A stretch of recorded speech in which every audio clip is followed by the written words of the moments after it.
everyone. Thank you for joining us tonight. We are back here with Sarah Lohman for Food History Horror Stories. And we're very excited that you could join us.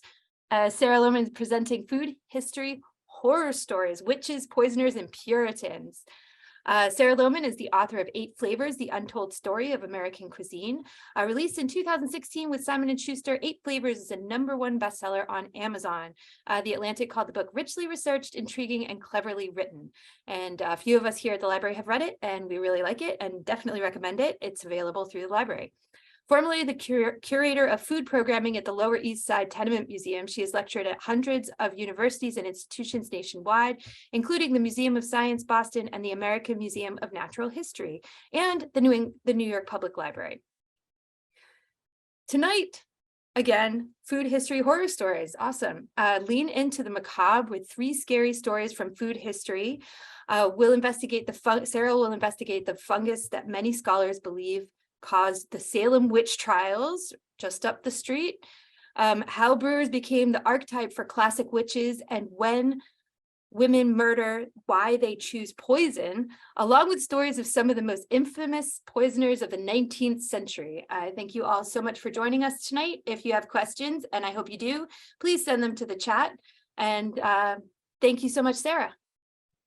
Hi, everybody. I am so thrilled to be back at my favorite library, definitely in America, probably the world. I always really love talking to you. If you haven't been with me before, you just got the lowdown. My book is available at your library, but tonight we're going to talk about food history, but something that is not at all in the book, just like kind of a strange topic, a couple strange topics that I wanted to research.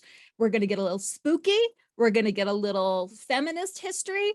And Jess said 3 different stories. We're actually going to do this in 2 acts tonight, since we only have about 45 minutes together, a little bit longer. So I just trimmed out a little bit of something, but we're still going to get some witches. We're going to get witches and female poisoners.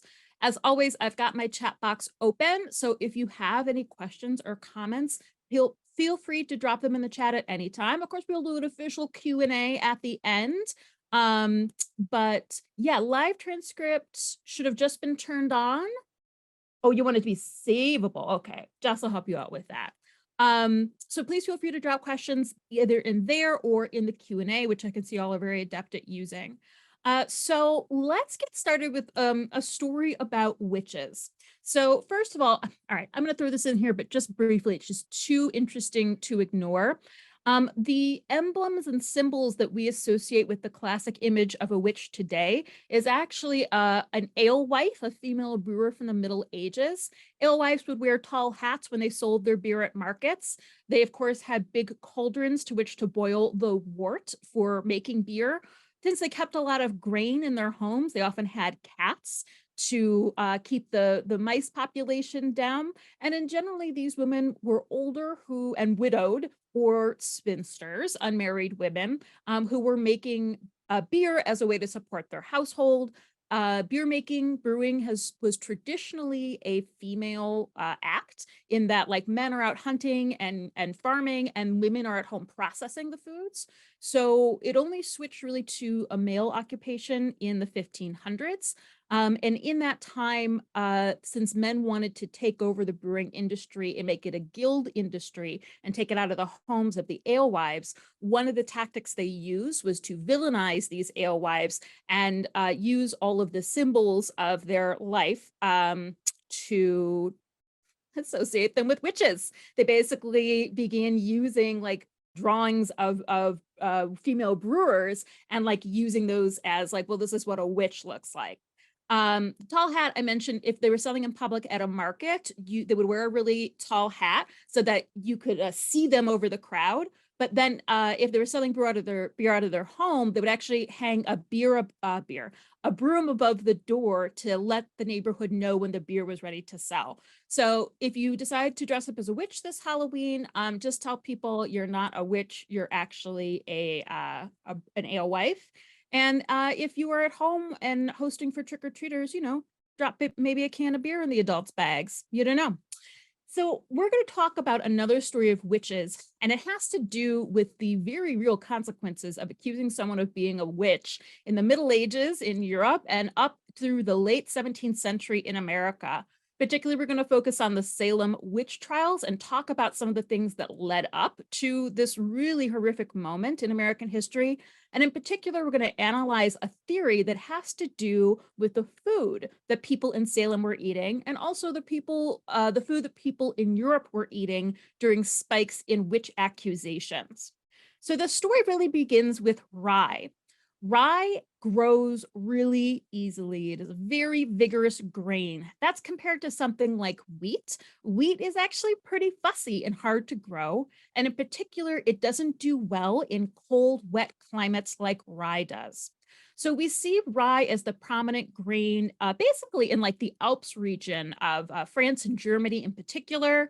You're probably familiar with the famous pumpernickel bread that comes out of Germany. That really dark brown bread, that is a rye grain bread. And actually, the name for pumpernickel translates to devil's fart, which is pretty spectacular.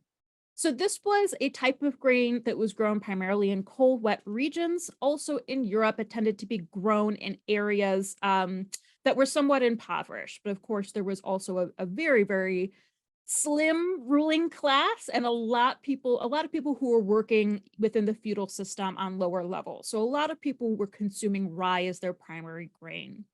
Some people made sourdough based breads, and some people would get their yeast from the bottom of brewing kegs, essentially. Those were called emptins. Those were the two ways primarily that bread was made, and that's going to be important. Now, a thing about rye is that it tends to get this fungus called ergot. Now, ergot is these black fungal bodies you see here, and it actually replaces the rye grain, okay? And this ergot can actually affect any grass. I found ergot on an ornamental dune grass planting when I lived in Cleveland a few years ago, and it had been a particularly like cold and wet spring, followed then by a really hot summer. And those are the conditions under which this particular grain thrives. Now, there are other sort of grass funguses that are safe or even delicious. Huitlacoche, if any of you might be familiar with it from Mexican cuisine, is a mushroom that takes over corn kernels and like basically grows in place of the grain. And it's considered a delicacy in Mexico and is finally making its way more northward and becoming a part of Mexican American cuisine.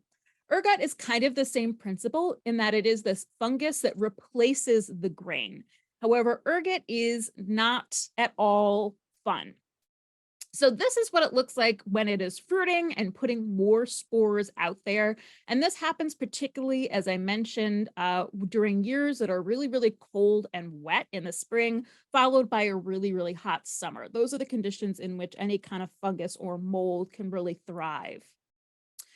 When you consume ergot, it causes a condition called ergotism. So the thing about ergot is that it has some alkaloids in it. One of the primary one being iserogene. And iserogene is really similar in molecular composition to the hallucinogen in LSD. Okay. It's not exactly the same. And that's a key difference. When you drop acid, I assume I never have, you have a good trip, or you can sometimes have a bad trip. With ergot, you never have a good trip. It is always a really bad situation.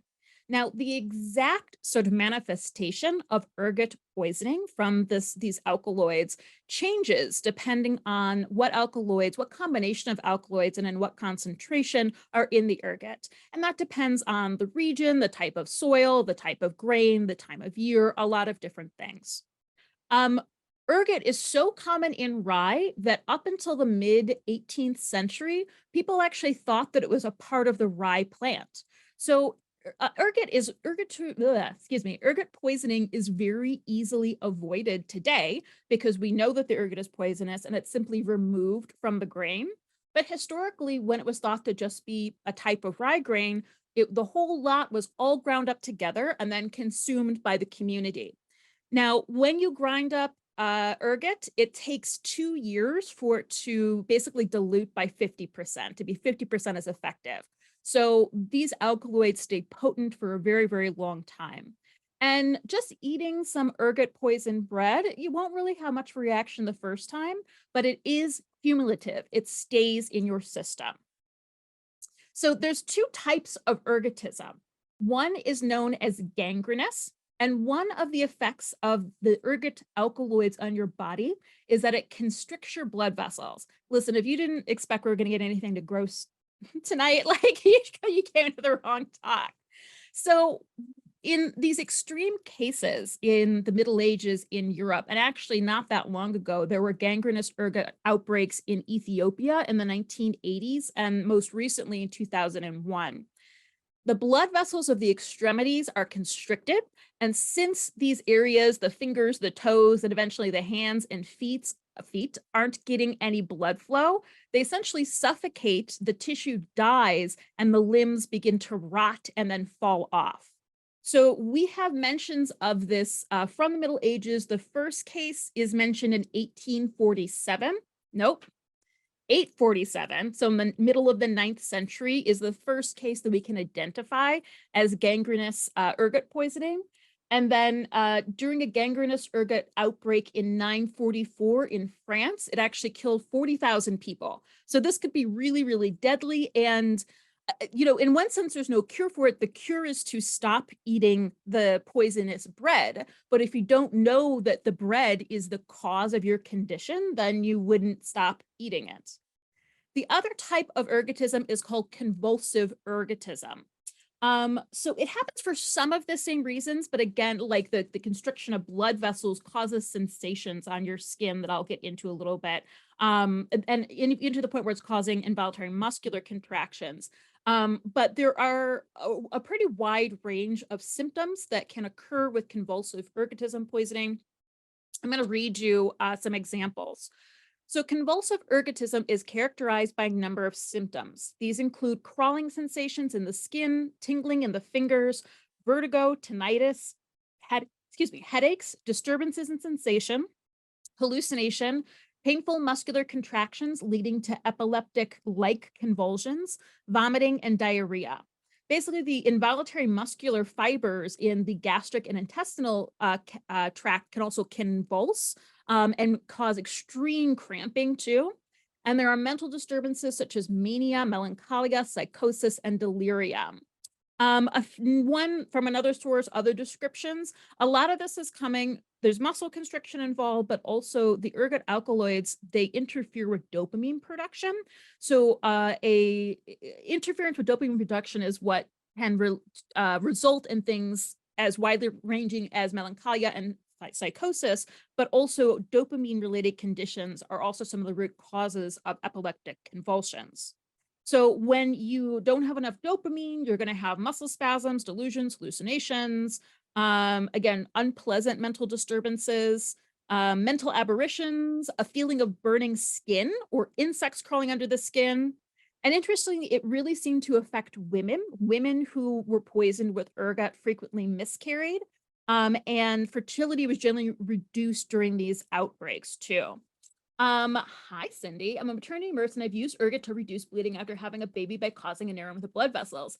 Yeah, that's one of the fascinating parts about this is like most sort of chemicals, and in this case, alkaloids out there, it can have practical medical uses. I know for a while too, it was being investigated as a migraine cure because of that ability to constrict to those, to dilate those blood vessels too. So that's so interesting that it is still being used in some ways as well. You can see what happens when you have too much of it as well. So we're going to talk about two researchers, and I don't have the links to the papers handy, but Jess might be able to grab them. So we're going to talk about two papers that link ergot poisoning to the incidence of witch accusations, both in Europe and America. And the first paper that came out that basically pitched this theory was by a woman named Linda Caporio, and her paper came out in 1976. And then the research was backed up by another researcher, Matosian, And Matosian's paper came out in 1988, and those are both readable for free online with a little bit of Googling. So one of the things that Matosian points out in her paper is that we see most witch trials occurring and witch accusations occurring in the 15th through the 16th centuries, with, again, Salem witch trials at the end of the 17th century being really, really late in the whole thing. Thanks, Jess. That was so fast. So this is giving you a sense of how the temperature of the world has changed over time. Now, we don't show the 20th century because, as we know, the temperature has skyrocketed in the past 20 to 40 years. But between the 1400 until the end of the 19th century, we were going through what was known as a little ice age. And so the winters were very, very cold. The springs were cold and wet. And then often there were heat waves over the summer. Matosian points out that most witch accusations were happening basically after this global cooling, which created climatic conditions that promoted the growth of fungus like ergot. In the Middle Ages, the convulsive form of ergotism was largely referred to as holy fire or St. Anthony's fire, because when you didn't have any medical explanation for it, especially in Catholicism, God and the devil and demons are very real things, right? So in the Middle Ages, this was thought to be some sort of demonic possession and you were being tormented by demons. Or a little bit later, it was thought to be bewitchment, in that there was a witch nearby and they were messing with you. So if you start behaving this way, all we got to do is look around for the witch to find it out. Sorry, I've got a cat coming through just off screen. I don't know what he wants to do. I'm worried he's going to knock everything asunder. Okay. Sorry. So I mentioned too that if you didn't know that the ergot grains were harmful for you, then you weren't going to remove them from your rye. You probably heard exactly what I feared was going to happening. Well, he just knocked the light over, and I know you can still see me, so I'm apologizing that my light isn't perfect. We can deal with that. Anyway, strangely, when ergot is ground up, it creates this reddish purplish color. So when it affects a light grain, thanks, Kathy. Living with cats, what can you do? When it's ground up with a light colored grain, like a wheat, it actually turns the bread reddish pink. And interestingly, historically, one of the traits of witches was that they would have these feasts and they would dine off of bread that was made with blood. And I think that's an interesting connection to the fact that wheat bread with ergot actually looks red. But again, if rye is a really dark grain when it's ground and it's baked, so you wouldn't necessarily see the change in color that the ergot brings about. And you also wouldn't necessarily have an alternative food source too, so you would just go on eating what you had. And I mentioned the two distinctions with how the bread was leavened: a sourdough where you're essentially catching yeast out of the air versus a beer emptins, like the leavings of beer yeast. If you lived in a region where you made sourdough, ergot was not common because the acids produced to make the sourdough were strong enough to kill off ergot and the microorganisms, but not if you're using a beer-based bread. Additionally, ergot seems to affect generally young people between the ages. In one more recent outbreak, about 80% of the victims were between the ages of 4 and 40. And it tends to disproportionately affect women. That's kind of unknown why. It does tend to disproportionately affect children because they are eating more, in this case, ergot infected bread for their body weight. But it does also seem to affect people that have ulcers because it's kind of like a superhighway into your bloodstream.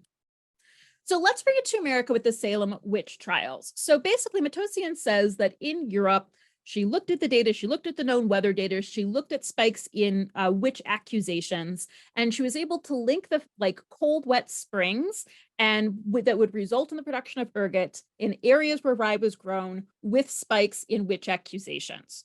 So what happens? I guess I managed to throw my papers around. This cat, y'all, I don't even know where the other one went. Okay, that's all right. So this basically starts, I'm so sorry. I need my notes. Hang on one second. I'm just going to put the camera off. What a disaster. The beginning of these witch trials in Salem is in 1692. Now, for the 2 seasons before that, this area of what is today Massachusetts, the Massachusetts Bay Colony, had really cold, wet springs, okay? The whole event starts in February of 1692 when Betty Paris, her cousin Abigail Williams, and a younger servant in the household all begin to have fits that one of the ministers in the area described as beyond the power of epileptic fits or natural diseases to affect. So basically saying this is unnatural, that this is what he thinks is a possession. Additionally, a local doctor took down what was happening during these 3 young women's fits. I should imagine they were like age 9, 11, and 14. He said the girls screamed, threw things about the room, uttered strange sounds, crawled under furniture, and contorted themselves into peculiar positions. Yeah. Girls also complained of being pinched and pricked with pins.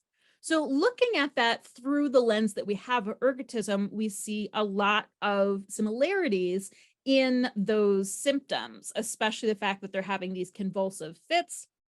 They are basically manic.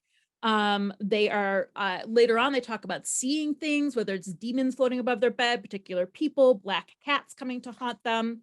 And especially the being pinched or pricked with pins. That refers to those crawling, prickling sensations that a lot of people feel when they have this convulsive ergotism poisoning. So interestingly, the Salem witch trials is the most famous incident, but on other years where the weather had the same conditions, people in Salem reported to have seen visions at religious revivals or have fits of what was generally referred to as nervous fever that included convulsions and in some cases killed 33 people. So it does seem to indicate, I mean, we know that ergot was both in Europe and in the Americas. And so it seems to indicate that it was common in New England, a cold, damp place where originally they were growing a lot of rye. And especially for people who were more poor, that is what they were consuming. Now, generally, the things that contributed to, what became about a dozen young women accusing people in the whole area of being witches, first and foremost attributed to the fact that teenagers are hysterical and they want attention. That is still the most popular, I want to put in air quotes, theory that's put out there, that this is all these young girls' fault. They wanted attention, they liked it, they were hysterical, da da da da da. One of the ways that theory falls apart for me is that all of these grown men in the room could have ignored them. But instead they followed through and arrested and killed dozens of witches. So not buying it, don't blame the girls. They weren't the authority figures, like you could have done something about it. Other people have said that perhaps the girls were pressured and manipulated in that the prominent families of the area, including the Parises, of which the first 2 girls were a member of that family and the servant was in the same household, thought maybe they could pressure these young women to do different like land grabs, that it was a political thing. It definitely was also a social thing because when it's determined by local ministers and doctors that this is a bewitchment, they are asked to name who is bewitching them. And the girls name basically the 3 outsiders of the community.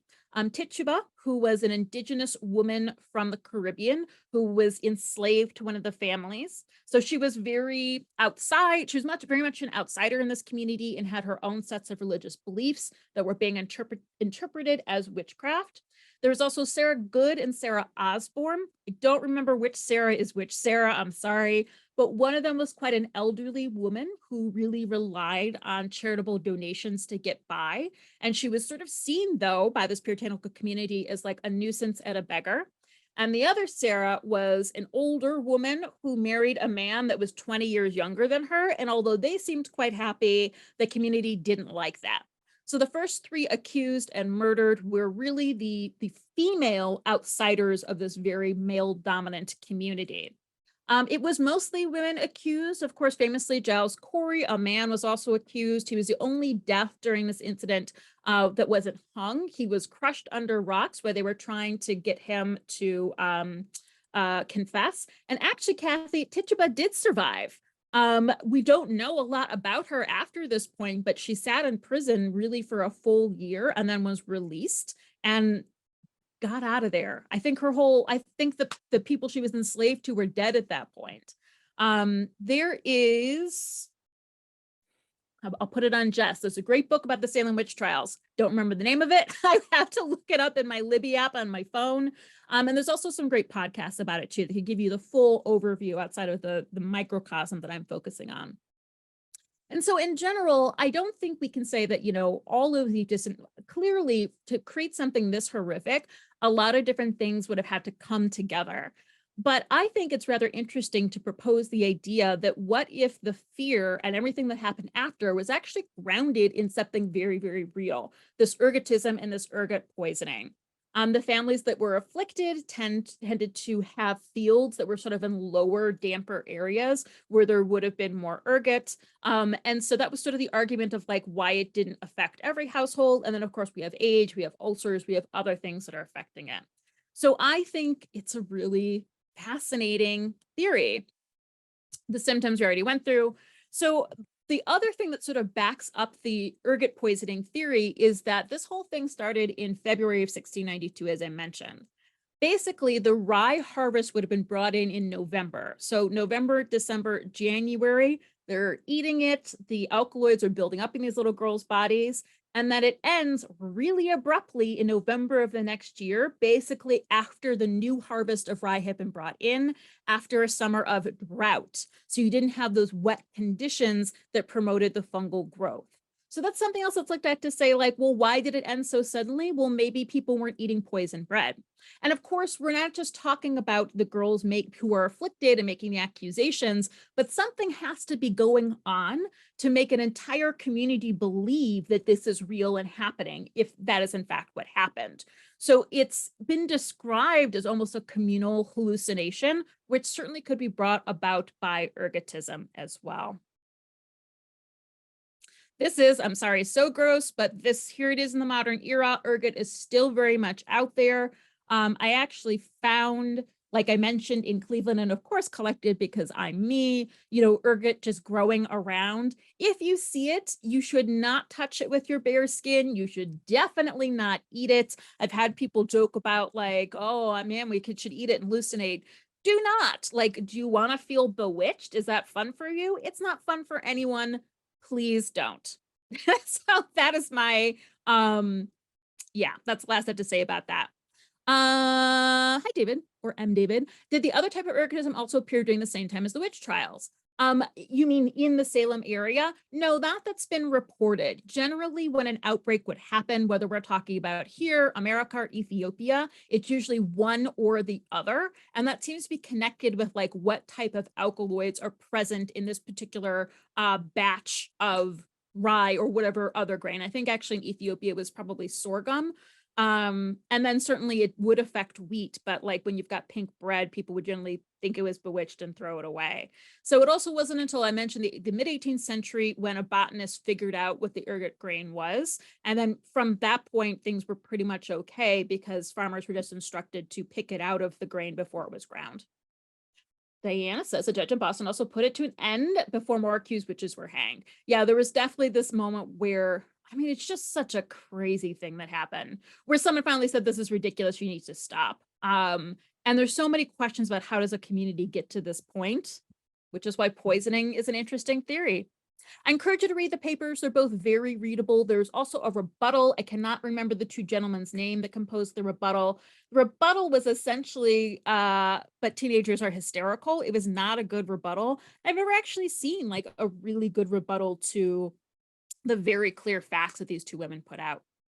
Are there any other questions at this point before we move to Act 2 of our spooky food stories? Ooh, it's 4:30. We're running right on time.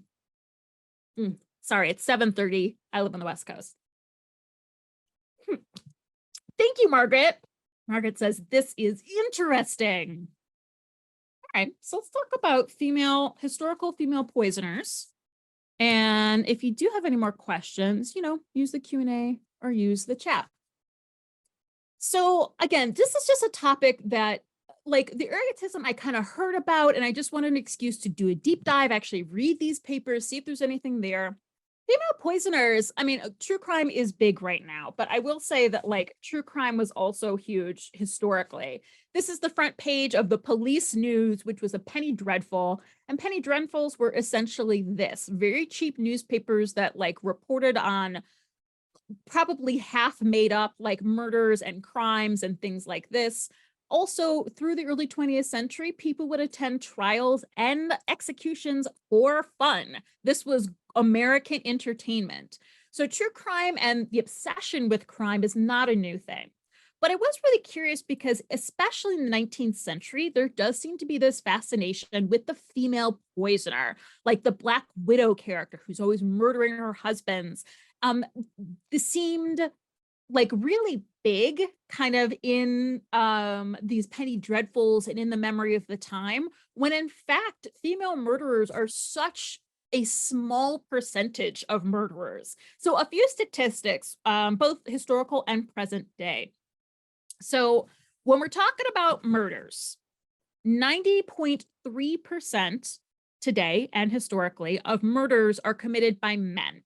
So we're really talking about outliers. Less than 10% of all murders are committed by women. Men do the killing. I don't know why. I don't know what's wrong with them.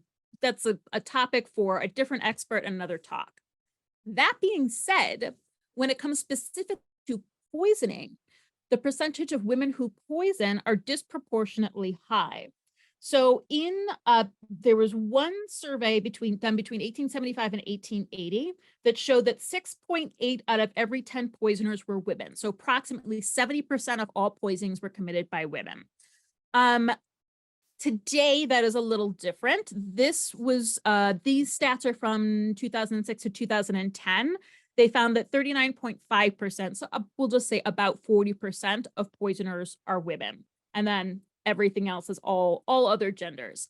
Now, this is also interesting when you compare it to the fact that women, for example, only represent 7.9% of all gun murders. So when women do kill, poison is the weapon of choice. So why? Well, it's non-confrontational. You don't need physical force to murder someone in this way. And in general, women seem to be, historically and today, in caretaking roles: the wife, the mother, the nurse. And again, looking at statistics, when someone is being poisoned, it's often done by the caretaker. And it's usually, there's a big age difference where the person doing the murdering is quite a bit younger than the person they're murdering. So there's a power imbalance in one way or another, okay? And then this obsession historically with female poisoners has to do with this idea too that women were seen as being morally superior. And so to have a woman that has killed someone, whether it be her partner or her children, that is a falling from grace that Victorians were particularly obsessed with, and to a certain extent also sexualized too, this wicked, wicked woman. So we're going to talk about two cases. Actually, neither of them are American. There is a famous female poisoner from New Jersey, but her story is a real bummer. So we're going to talk about these two, which are also bummers, but slightly less. We're going to first talk about the story of Marie Cabel. Marie was from Paris, France. Both of her parents had passed away by the time she was 18 years old. And so she was adopted by an aunt. Now, and today, that doesn't make sense. Like, you're 18, you're a legal adult. That's not true historically. Women were really never legal adults. They couldn't vote. They couldn't hold land except under specific circumstances. They were basically the property of their fathers until they got married, and then they were the property of their husbands. So she's living in this household that takes pretty good care of her, but also in her memoir, she said that her aunt just really made it known, like, you're not my daughter, I'm not really going to help you. She got an education, she had a dowry. It was not a very big dowry. So while she came from a rich family in high society, she was having difficulty finding a high society husband. Her uncle engages a matchmaker, And the matchmaker finds a match. The uncle doesn't want Marie to know that this is through a matchmaker, so he lies and says this guy, Charles Lafarge, is his friend. They go to the opera. Marie says he seems fine. Charles Lafarge, unfortunately, is not fine. He is from a family that was at one point wealthy, but oddly, about 50-ish years ago, Charles Lafarge's father had bought a former monastery that he tried to convert into an iron foundry, and the whole thing failed. And so now the family, Charles, his mother, their servants, some cousins, it's a little confusing, are living in this like half fallen down, crumbling foundry former monastery, and are broke.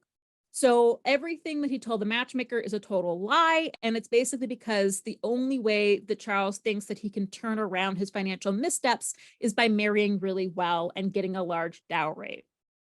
So without knowing this, Marie agrees to the marriage. They get married. They go out into the countryside to the crumbling, non-functional iron foundry. And that's when she really realizes what's going wrong. It's said that on the first night, she locked herself in her room and passed her husband notes begging for him to annul the marriage. She threatened to take her own life. But then after that point, she seems to sort of warmed up. She was described as generally cheerful. She was making the place nice, hanging drapes or whatever you do in a half-abandoned foundry. And she even tried to win over the affections of her mother-in-law, who apparently was extremely mean. So the whole thing seems miserable, and it's tough to find out if Marie was really trying to make the best of her circumstances or what was going on. She was writing introductions to Charles to some of her rich friends in Paris so that hopefully he could get funding to reestablish his iron foundry business. And he goes on a business trip to Paris. Oh, I apologize. I haven't given you any dates to this, but this is all happening in basically in the 1840s. Like I think she gets married 1838, December of 1838 is when he goes to Paris.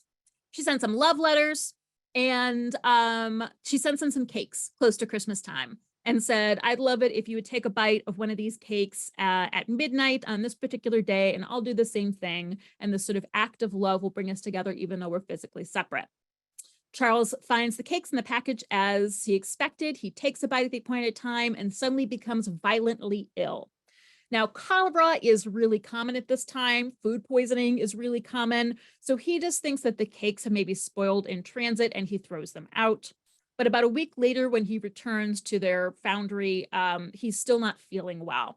And so Marie says, well, I'm going to be the nursemaid. I'll take care of him. They bring in actually two doctors to get two different opinions. And they both say, yeah, this is cholera. Make sure, hydrate, sugar water, eggnog. But one of the servants catches Marie Lafarge mixing a white powder into these drinks that she's giving to her husband.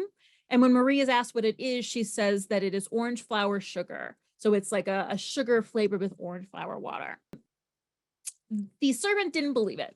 The servant thought it was arsenic because when one of the doctors was around, Marie asked if she could get a prescription for arsenic to poison the rats that were running rampant in this half-abandoned monastery foundry. And later on, during Marie's trial, spoiler alert, the gardener does confirm that she gave him the arsenic to make into like rat poison pellets. Now, the thing is, like, you didn't have to even try that hard to get arsenic.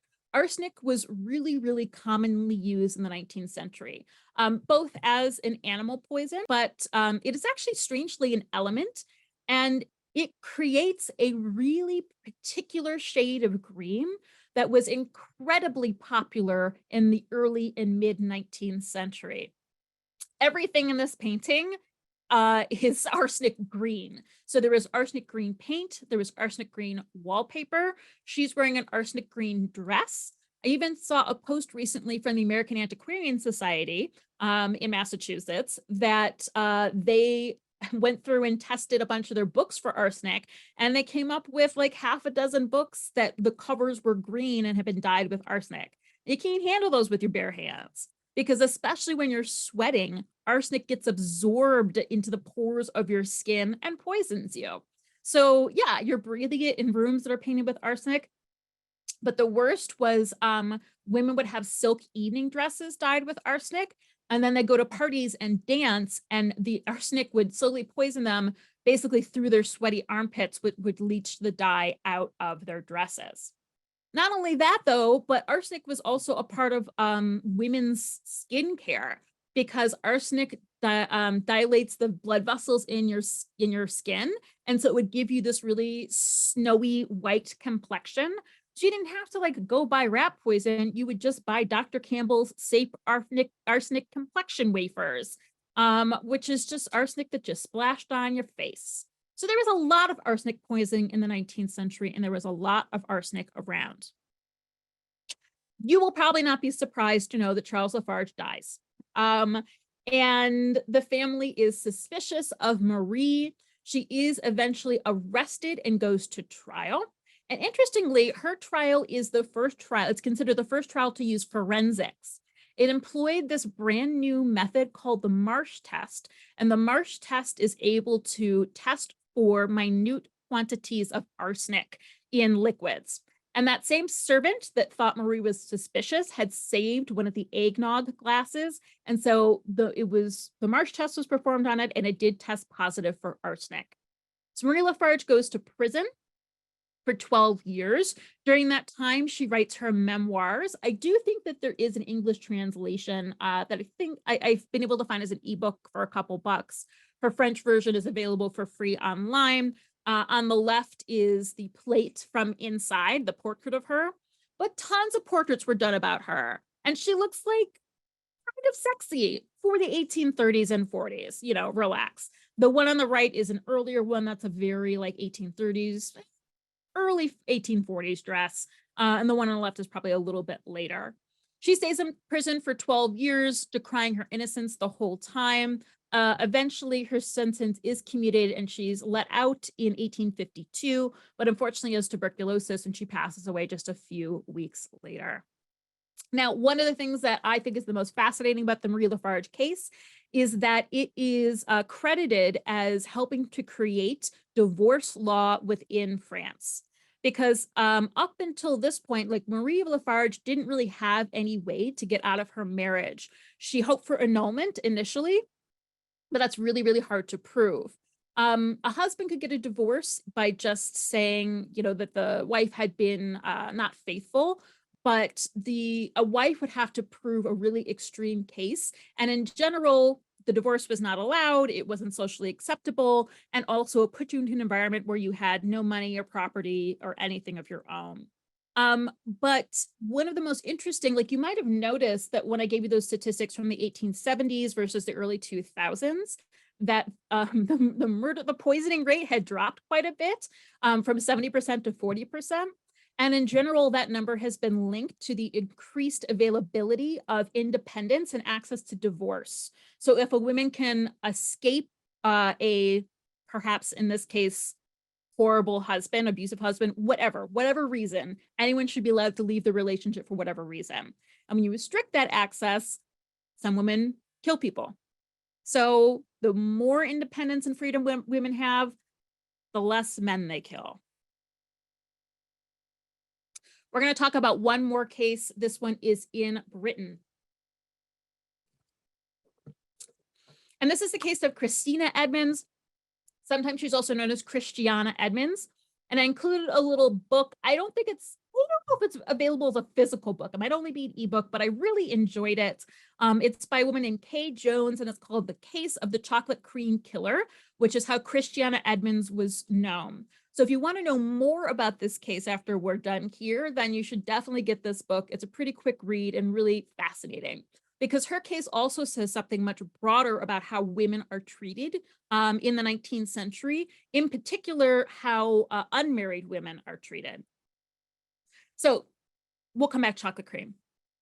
So Christiana Edmonds had a tragic childhood. I should say the main part of the story is taking place in the 1870s. So we're talking like 1850s. Her father was actually quite a successful architect, but over time, he seemed to develop some sort of mania. Again, looking back on it 150 years, it's very difficult to tell what was going on with him, but his mental state degraded over time to the point where eventually he had to be put into an asylum. The same thing also happened to one of Christiana's siblings. So by the 1870s, it was just Christiana and her mom. Luckily, the father/husband had been so successful as an architect, he had enough money invested that by the time Christiana and her mother were on their own, they had enough money they could just live off those investments. They moved around a little bit, but they settled seemingly quite happily into a apartment in the town of Brighton, which is like a beachy resort town. And Christiana developed a friendship with a man named Dr. Beard. And Dr. Beard was at first her dentist, but they really seemed to hit it off. They hung out. He would come over and visit with Christiana and her mom. And it comes out later that this is quite an improprietous relationship because Christiana is single. She's an unmarried woman. At this point, she's in her early 40s. I'm 40, so oh no. And it is revealed later that they are constantly writing very flirtatious letters back and forth. When we get to the trial at the end, the defense there's more details in the book. Dr. Beard said, no, she's crazy. I wasn't into her at all. But there's like letters and letters and letters of them flirting back and forth. And it seemed like they probably had a physical relationship. This is an issue because Dr. Beard is married. Christiana gets it into her head that the only thing standing between her and Dr. Beard getting together and getting married themselves is Mrs. Beard, his wife. So Christiana goes to a place called Maynard's. They were high-class confectioners, as you could see, in Brighton, really famous for their chocolates, and in particular, their chocolate creams. The chocolate creams were not necessarily chocolate filled. The inside of a cream chocolate is whipped sugar that is then flavored with something like raspberry or vanilla or sometimes cocoa. So it's these, thanks, Jess. Yeah, take a look on the Amazon, worth it. Kind of, I mean, it's just kind of a weird little book, but it's dives really deeply into all the details of this case. So chocolate creams are the ones that when I get them in the Whitman sampler are really disappointing. I'm more of a nut and caramel gal.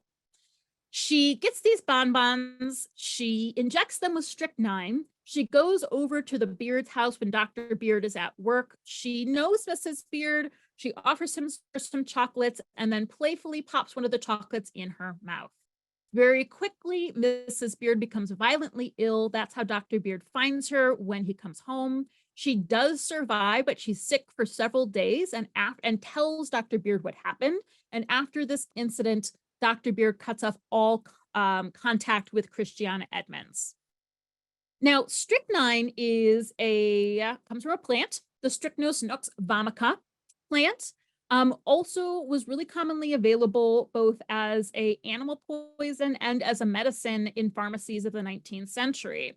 So it was the most common rat poison, and it's a nasty poison. It makes your muscles convulse and contract, basically to the point where you suffocate because your involuntary muscles aren't working to move your lungs in and out.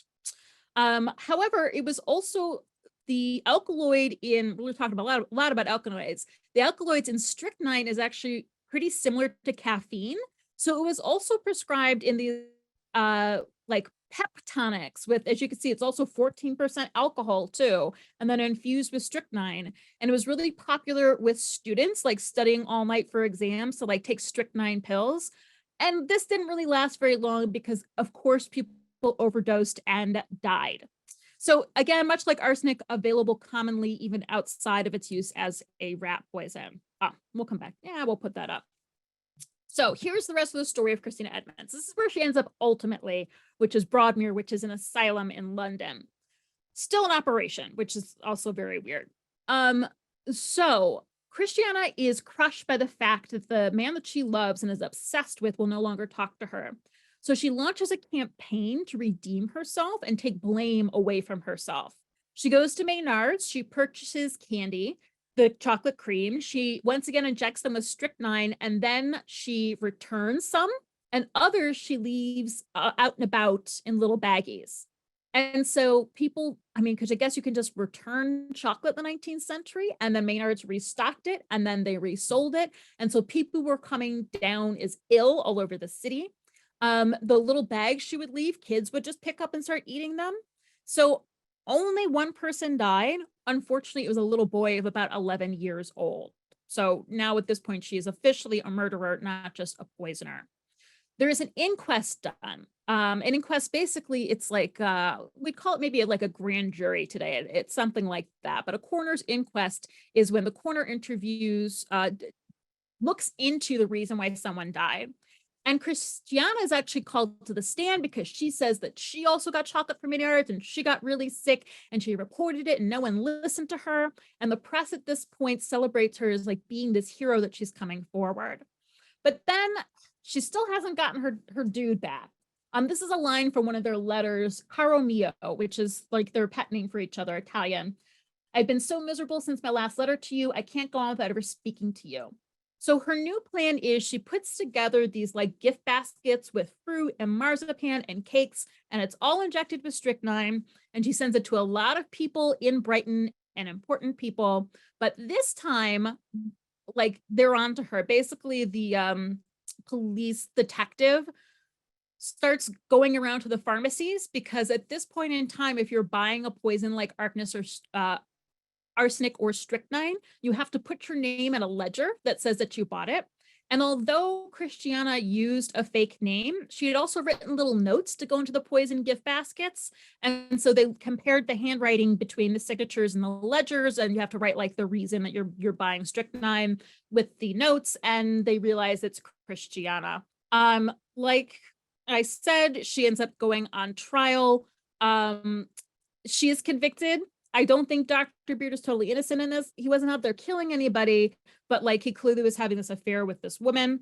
She, however, was clearly very mentally unwell, and she does spend the rest of her life, which is a long time. She dies in the early 20th century in an asylum. But the perspective at the time is that she behaved this way because she was a spinster. So she hadn't fulfilled her purpose in life as a woman. She was redundant. A single woman is considered redundant. And having this brush with the possibility of a man's love means that like it drove her insane. That's interesting. Cindy reminds me of the poisoning in Chicago in 1982, where there was tampering, the victims were random. And crazily enough, Cindy, that case is still unsolved. I mean, that's why we have, childproof, the foil on all kinds of bottles now, but they still don't know who did it. Here's a press clipping about that came out after Christiana's conviction. As a spinster in her time of life, early 40s, Christiana's mind had been unhinged by her tragic love affair, and her whole obsessive conduct thereafter was typical of the demented middle-aged woman crossed in love. So at the time, it wasn't that she was mentally unwell, it was that she was single. And those are my food history horror stories. Are there any other questions? That's my book, by the way, is in the library. That's my social media. And I'm trying to think, yeah, and then I'm going to be back in November to talk about pie. Not Yeah, spooky we're at all. really excited for that one. Yeah. Pie is everyone's favorite subject. Yeah. Right. I love getting to the holiday season. There's some good eating ahead. Yeah. All right. So did you already see Cindy's comment here about Tylenol? That was the last thing I think that you mentioned there. Yes. Oh, and something very random. If you all haven't seen the movie The Witch, not The Witches, the Roald Dahl one, but The Witch, a horror movie that came out 5 or 6 years ago, I would say, I'd highly recommend it. It really, going to this earlier idea of like, how does a whole town start believing that witches are real? That movie really explores the sense that in puritanical, like New England puritanical religions, it was real. God and the devil were real. Heaven and hell were real. So if you believed in that, then it was really easy to also believe there was a witch living in the woods. And it's a very, very spooky movie. I really love it. Lois, so this is from the Q&A. She did not go to prison. She went to an asylum. So they pled insanity and she was convicted, but all determined insane. And so she lived out the rest of her life at Broadmere Asylum, which was a very long life. I think she died in like the 1920s as a very, very old woman. Do I know anything about Amy Archer Gilligan from Connecticut? Dude, I can't remember the name of the really awful case from like New Jersey. And I think she also lived in Connecticut too, but I can't remember if that was her name. So I'm sorry, I don't know anything about that story. I'm glad you all think that it was fun after it's such like it's a very gothic talk, but I do find all of this stuff fascinating because it's not just about the food. It's these are very women-focused stories. And one of the reasons I actually think that true crime is so popular right now, particularly with women, is because we get to reclaim these stories of violence against us, stories that have been traditionally told from a male perspective, but now we get to retell the stories and interpret it from our own perspective. So I think it's actually really empowering. Oh my God, Kathy, I did not. Kathy just asked, did I wear the arsenic green blouse on purpose? No, I just picked it out because I like to have a little pop of color on camera, but you are absolutely right. I'm totally wearing an arsenic green blouse. That's so funny. Yeah, this is a perfect compliment to also just last week we had a speaker from the Salem Witch Museum online Cool. with us, and she did the history of witches. And it was the same kind of feminist movements and throughout history that have led people to discriminate against witches or promote witches as like a really interesting pop icon. So that was this just goes really so well with that. So thank you. I mean, and we talked about at Salem that the first women accused were outsiders. I mean, feel free to refute this if the expert had any other knowledge, but when we're talking about medieval Europe, the women that would get accused were often like midwives or medical professionals. And again, often, but not always, unmarried women. So it was a way to target women that were independent, essentially. Yeah, I think she touched on that. She also touched on the idea that the witch trials really, the persecution of witches and the murdering of women that were accused of witchcraft happened in areas where there wasn't really great central authority in medieval Europe. So it would happen in like Germany and northern Italy and like Scotland, places where people could pretty much make up their own roles and people just went into hysterics. Yeah. But yeah, so this was a fascinating talk though. I really actually didn't know that about the way that women commit murder, that poisoning is there. I never made that connection before, so that was really interesting. Yeah, that is the women's weapon of choice. Again, considering that women are only doing 10% of the murdering too. So that is always an interesting statistic to think about. So there you have it. Like Arsenic and Old Lace, Yes. that classic movie with Cary Grant. That was And I great. should say that although arsenic and strychnine are still used as animal poisons today, they're required by law to have dyes added to them, and also substances that will like make them appear sort of greasy. So like if you added any of these to a liquid today, it would like turn teal and look greasy, like it would look odd. So this does occasionally still come up in contemporary court cases, but usually doesn't result in a poisoning because it's by law, you have to make it visible so that you can tell that something a lot. Yeah, yes, Agatha Christie knew a lot about poisons. I recently listened to her first book as an audiobook. Oh no, it was the first appearance of Poirot, so it wasn't her very first one. And it was this whole mystery about how this woman was killed, how was she killed? And it ended up there was a mention of that she took a cup of hot chocolate to bed. The favorite styles, yes. And from the beginning of the book, I was like, "Ooh, it's arsenic poisoning," because one of the things about arsenic is that it actually tastes sweet. So you sit in with a sweet beverage like hot chocolate. So there you have it. Now you know. Yeah. Cindy was asking about Julius Caesar. Was Julius Caesar poisoned? Stabbed at two I think he was. Yeah, the very famous scene. Et tu, Brute. But maybe poison daggers. Cindy, that's outside of my wheelhouse. I'm sorry. What is it? I'll give it a Google. It's outside of my wheelhouse. Oh no, that's okay. I think it was Socrates that drank was the old, I don't know, there was a I can't remember what hemlock. Hemlock. Yeah. Anyway, thank you so much, Sarah. That was wonderful. As always, there's lots of great comments in the chat here, and I will send out this recording to everyone tomorrow, and we'll see you again on the 17th. Thanks, everyone. Bye. See you again soon. Good night, everyone.